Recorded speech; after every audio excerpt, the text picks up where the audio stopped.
cada día cuando nosotros vamos leyendo la Biblia, los pasajes bíblicos, siempre vamos a ir entendiendo cosas que quizás en otro tiempo o en el pasado no habíamos entendido. Y hay algo que me llamó la atención leyendo el libro de Éxodo y de lo cual me di cuenta de que a pesar de que tú no quieras asumirlo, a pesar de a lo mejor que te encuentres en un momento de rebeldía, o quizás tú puedes ser un ateo o una persona de otra religión, aún con todos esos temas mentales que puedes tener, Dios sigue siendo y seguirá siendo tu Dios, aun cuando tú no lo quieras asumir, aun cuando tú reniegues de eso, aun cuando quizás no creas o creas en otro espíritu o tengas otra creencia sobre lo que es Dios, Él seguirá siendo tu Dios, contigo o sin ti, pero sigue siendo tu Dios. Entonces quería comenzar este tema de extranjero de este podcast eh, con este título que le he puesto por nombre Dios de generaciones. Y me quería basar en Éxodo capítulo 3 versículo 6, que dice así: y añadió, yo soy el Dios de tu padre, el Dios de Abraham, el Dios de Isaac y el Dios de Jacob. Entonces Moisés cubrió su rostro porque tenía temor de mirar a Dios. Entonces, leyendo este pasaje bíblico, yo llegó un momento en que me pregunté, ¿no hubiera sido fácil decir, yo soy el Dios de Abraham, punto, y seguir hablando con Moisés?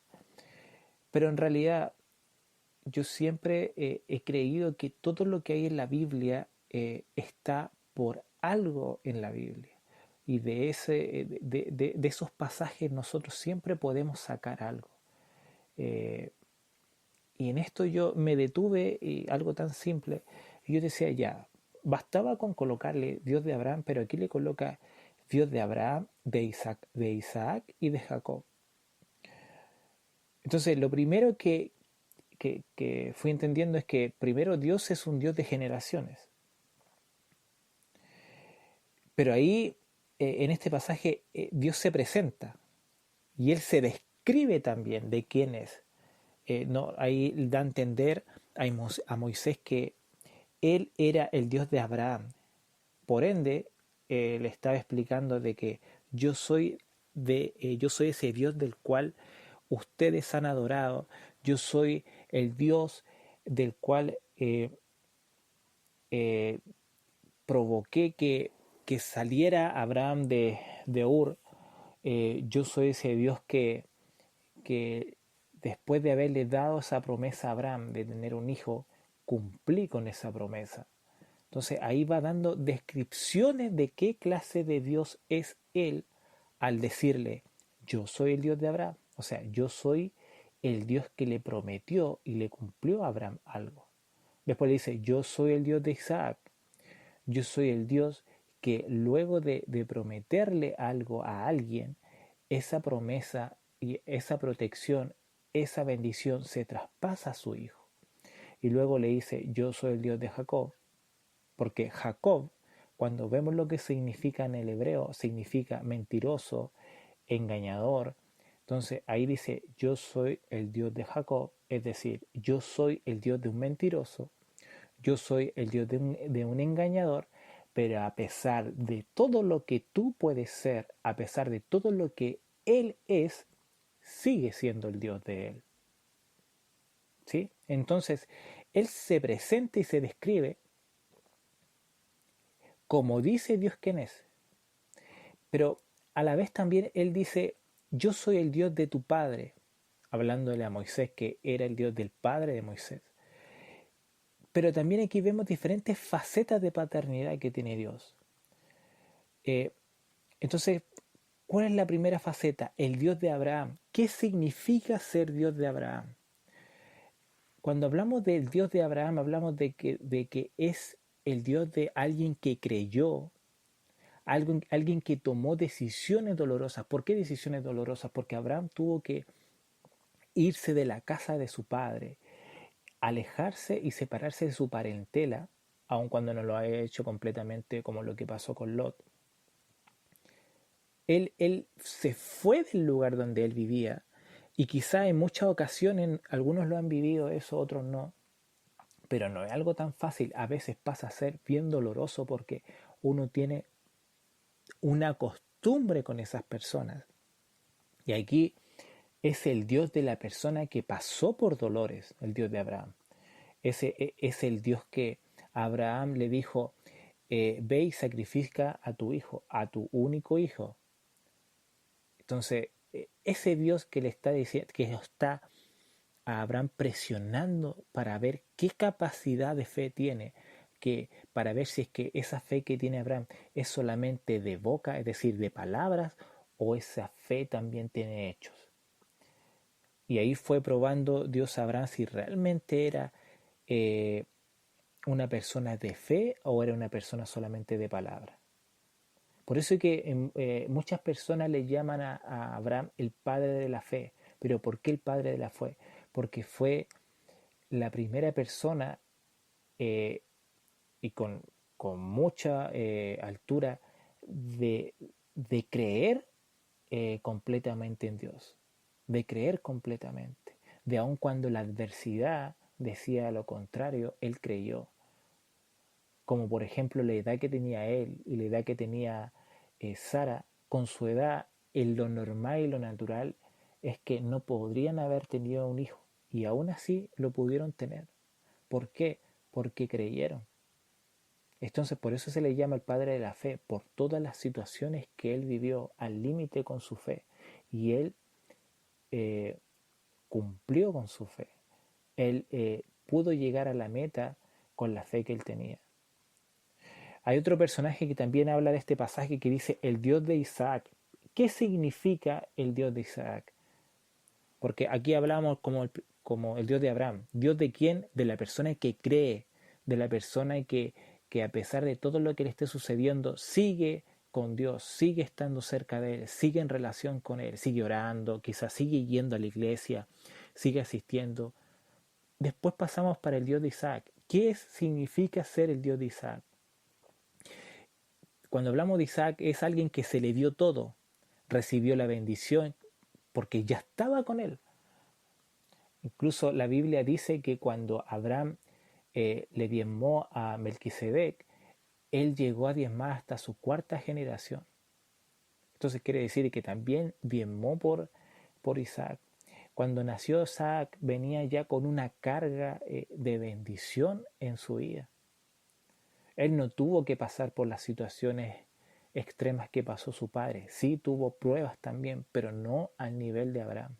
Entonces cuando hablamos de Isaac, hablamos de que Dios es un Dios de alguien que está bendecido por lo que hizo su padre. Estamos hablando de alguien que es bendecido por todo lo que carga ya desde el nacimiento.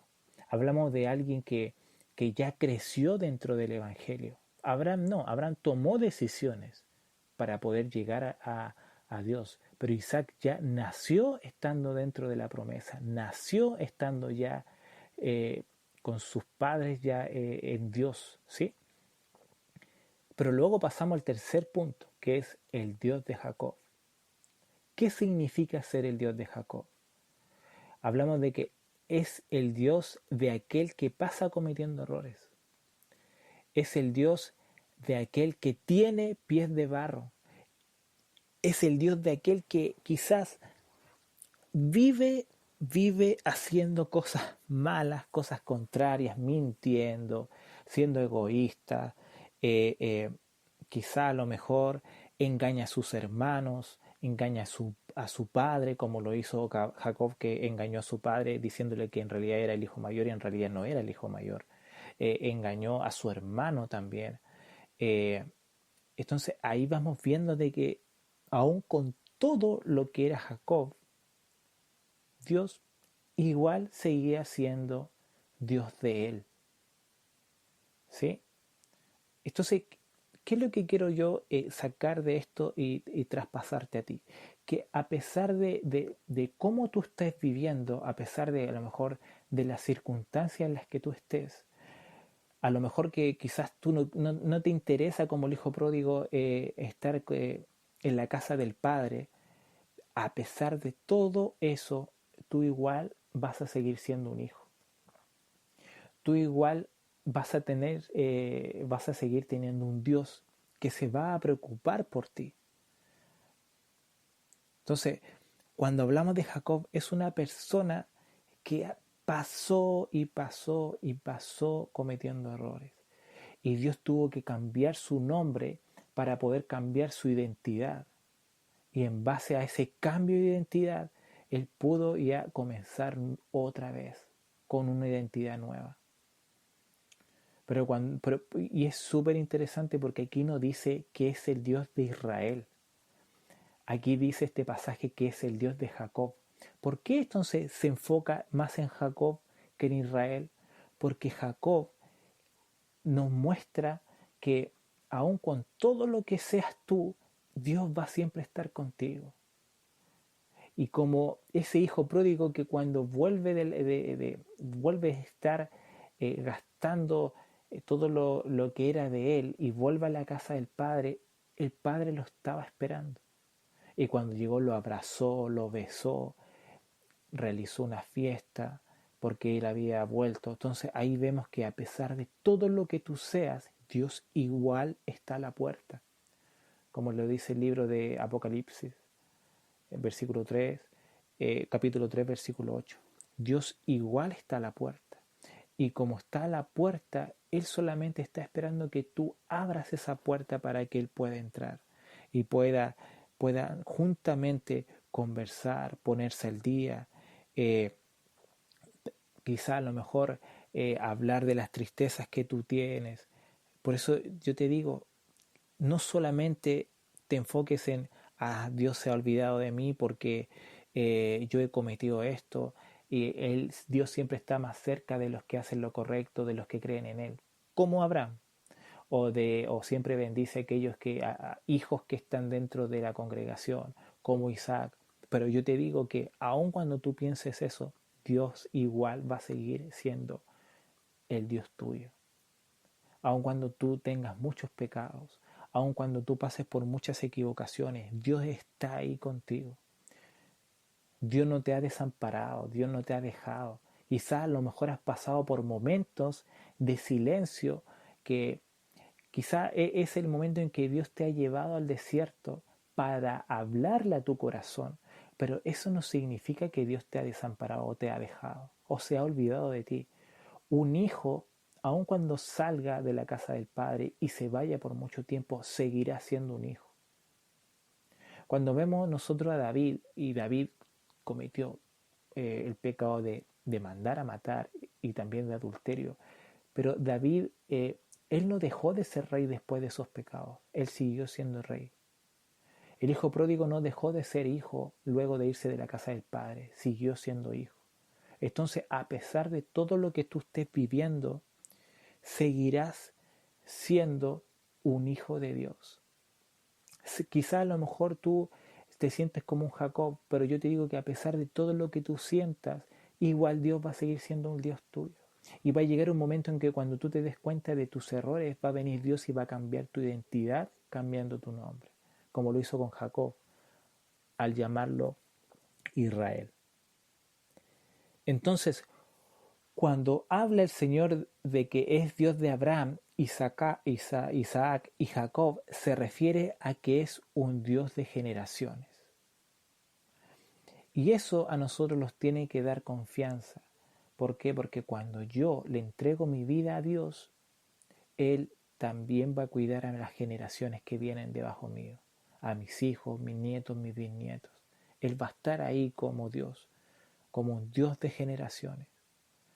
Por eso que el Salmo capítulo 90, versículo 1 dice, Señor, tú has sido un refugio para nosotros, de generación en generación.